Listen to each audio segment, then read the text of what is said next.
Today, I'm talking all about homeowners associations, also known as HOAs. If you're buying a property in North Carolina that's located in an HOA, it's really important that you know the ins and outs. And today I'm going to discuss every aspect of an HOA and what you should be concerned about if you're buying a property that's located in one of these HOAs. So stay tuned.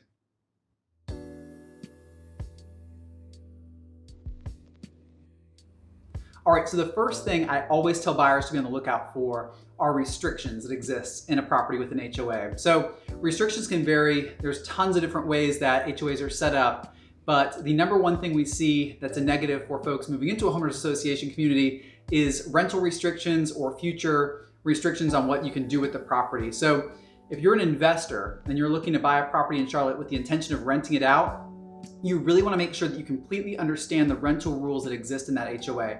There are neighborhoods, especially condos in uptown Charlotte, that have rules that say that certain units, or a certain percentage of units rather, cannot be rented out at all. So there are caps put in place. Every single time your tenant moves out, you have to go back to the HOA board and ask for permission. It can be a real hassle, can result in months of vacancy, and it's definitely not a great spot to be in if you're looking to invest. So there's better options out there than neighborhoods that have really strict controls on the future rentability of your property.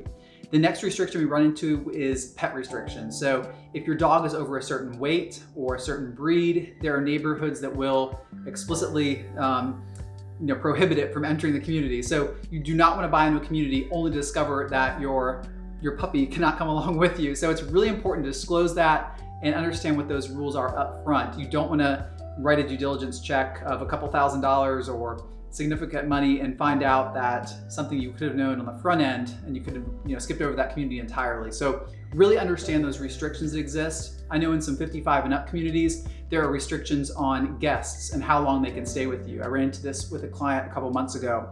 She could not believe that her daughter could not come and stay with her in her home. I think the period of time was more than 30 days. You can have a guest for more than 30 days in a certain 55 and up community in Charlotte. So there's tons of rules. You really want to understand these. And that gets me to the next thing. And these are things to ask for. And this is what is going to be the tell-all or the big reveal for what the restrictions are in a certain community. And the number one thing is the covenants, code, and restrictions, also known as CC&Rs. You want to review the CC&Rs for any property you're buying into that has an HOA. And these can be mind-numbingly boring, and they can be a couple hundred pages, but generally a few dozen pages are the meat of the covenants and restrictions. So really dive into those and understand what you're getting into. What are the transfer costs? What is your ownership percentage? What is your role?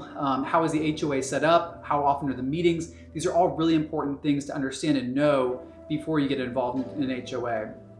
The next thing you want to ask for are the financials. So this is going to tell you, are they properly escrowing for a future roof replacement or repaving the entire parking lot? You want to make sure that the HOA dues that are being presented to you right now when you're buying the property are realistic and that they're not advertising artificially low dues, and they're not escrowing for future repairs. You really want a due amount that is showing some savings towards future escrows. So you want to make sure they're escrowing for future capital costs and large items. The next thing to ask for are special assessments or any pending large item that's coming about with the HOA. So are they planning for any sort of major expense? Are they going to be putting all new siding on the exterior of the buildings? Is there any sort of large scale item that might come up in the future? These are all things you want to know. There's other fees, and oftentimes HOAs will have a short, like one-page fee sheet, and this will tell you what the move-in fee is, some HOAs have pet fees. They'll have all sorts of breakdowns of fees and what these things are.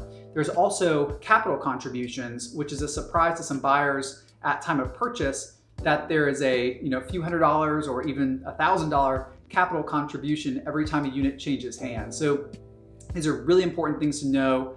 Avoid the surprise and understand your HOA entirely, because after all, you are becoming a part of this HOA. You're becoming a shareholder, if you will, in this community if an HOA exists. So I get questions like, what happens if I don't pay my HOA dues? And the answer is, in North Carolina, your homeowners association has quite a bit of power. So they can put a lien on your property. They can even move so far as to foreclose on your property if dues are not paid. So it's really important to understand this. I have clients that say, do not show me anything that's in an HOA, and that's totally understandable. I've actually included a link below to properties that are not in homeowners associations. So if you're looking to move to the Charlotte area, you'll find that a lot of our newer homes are all in HOA communities. So if you're looking and you're open to an older property, that's definitely a great route to go if you don't want to be in a homeowners association. I hope this video was helpful. If it was, please feel free to share and subscribe.